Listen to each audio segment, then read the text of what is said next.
स्त्रियों से जुड़ी बात है। जिसको बेटा चाहता है वो सुनेगा,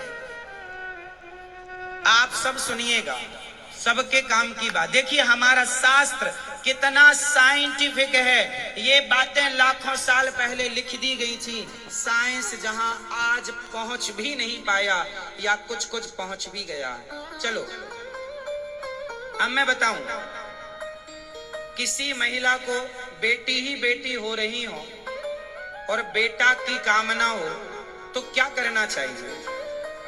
जिसे पुत्र चाहिए उसे क्या करना, और जिसे बेटा ही बेटा हो रहा हो उसे बेटी चाहिए, उसे क्या करना चाहिए? देखिए ये बात मैं कोई जादू टोना वाली नहीं बताऊंगा, लिखित में श्लोक के संग आपको बता सकता हूं। कहां लिखा है ये भी बता सकता हूं। शास्त्र कह रहे हैं, ये बात मेरी नहीं है, शास्त्रों की है। और कितनी गहरी बात है, मैं अभी इस बात को बताकर इसको साइंस से भी मैच करूंगा, समझिएगा। अब किस दिन गर्भाधान करने से लड़की होती है और किस दिन गर्भाधान करने से लड़का होता है, हमारे शास्त्र ये सब बताते हैं। सुनो, स्त्री का जब रजो दर्शन स्टार्ट होता है, जिसे कहते हैं पीरियड, जिसे कहते हैं मासिक धर्म, शास्त्र कहते हैं कि स्त्री का जो मासिक धर्म स्टार्ट होता है उस दिन से, वो पहला दिन से 4 रातें छोड़ दीजिए, 4 रातें छोड़ दीजिए। यदि 5वीं रात को यदि गर्भाधान हो गया तो बेटी होगी। 5 मतलब संख्या विषम, 5 मतलब संख्या विषम, और 6ठी रात को गर्भाधान हुआ तो बेटा होगा।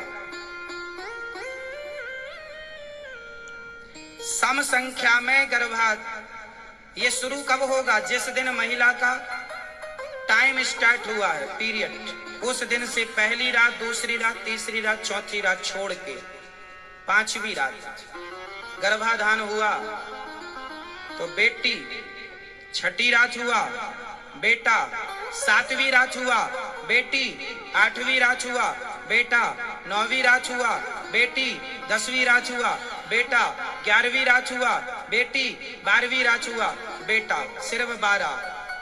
मासिक धर्म स्टार्ट होने से 16 दिन, जिसमें 4 दिन तो अशुद्धि के छोड़ दीजिए, बचे 12। इन 12 दिन में ही संतान उत्पन्न होने का विशेष समय होता है। ऐसा हम नहीं, शास्त्र कह रहे हैं। अब देखिए, शास्त्र ये सम संख्या में लड़का और विषम संख्या में, समझ लो काम आएगा भविष्य में।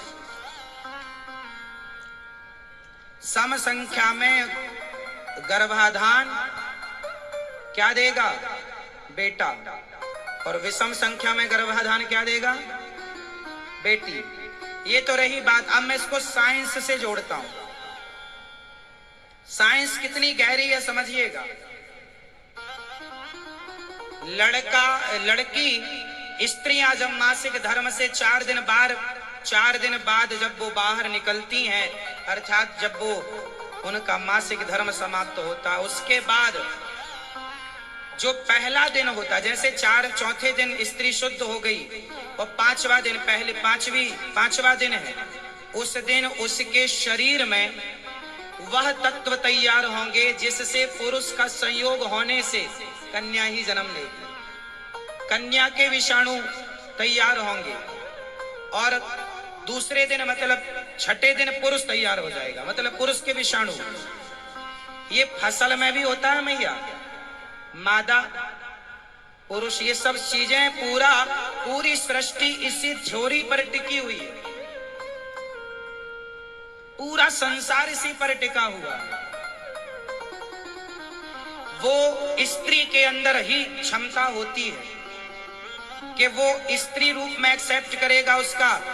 कहते हैं पुरुष का तेज स्त्री के गर्भ में जब जाता है तो स्त्री का रज पुरुष के तेज में मिलकर वो जो रज होता है स्त्री के अंदर भी एक तत्व पाया जाता है। वह तत्व 5वें दिन स्त्री रूप में होता है, 6ठे दिन पुरुष हो जाता है।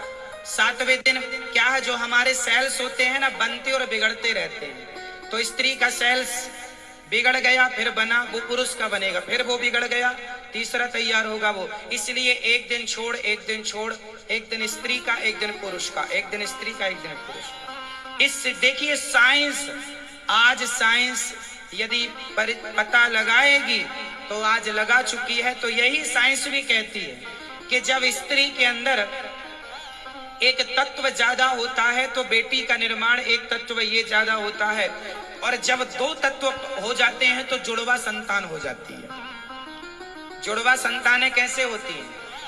एक ही भाग 2 भागों में स्त्री और पुरुष का तत्व मिलकर जब 2 भागों में पेट के अंदर किसी कारणवश डिवाइड हो गया तो 2 संतान की तैयारी चालू हो गई पेट के अंदर। ये साइंस है। ये साइंस जो आज बता रहा है, हजारों साल पहले हमारे ऋषि मुनियों ने बता दिया। कितना बड़ा साइंस, कितना बड़ा शोध है ये, जो मैंने 2 मिनट में पूरा कर दिया। इस शोध को बताने के लिए साइंटिस्टों ने हजारों लाखों करोड़ों रुपए खर्च किए हैं। कितनी बड़ी बड़ी मशीनें बनाई, कितना शोध किया, कितनी रिसर्च की, तब ये बता पाए। हमारे ऋषि मुनियों ने एक श्लोक में सारा लिख दिया। क्यों? शोध करके, यूं हवा में नहीं लिख दिया, शोध करके लिखा।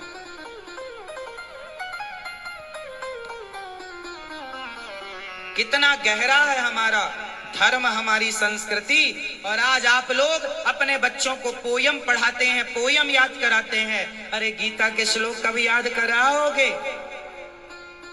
गीता के श्लोक कब याद कराओगे? रामचरितमानस कब याद कराओगे? अपने धर्म का पाठ कब पढ़ाओगे? फुर्सत ही नहीं है। तो आज से जागरूक भारतीय बनना है, जागरूक सनातनी बनो। सोया सनातनी नहीं चाहिए, जागा हुआ सनातनी चाहिए। कैसा चाहिए?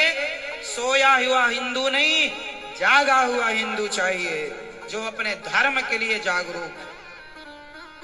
कैसा चाहिए? उठ जाग मुसाफिर भोर भई, अब रैन कहां तू सोवत है, जो सोवत है वो खोवत है, जो जागत है वो पावत। A big yes to a crispy fried curry chicken.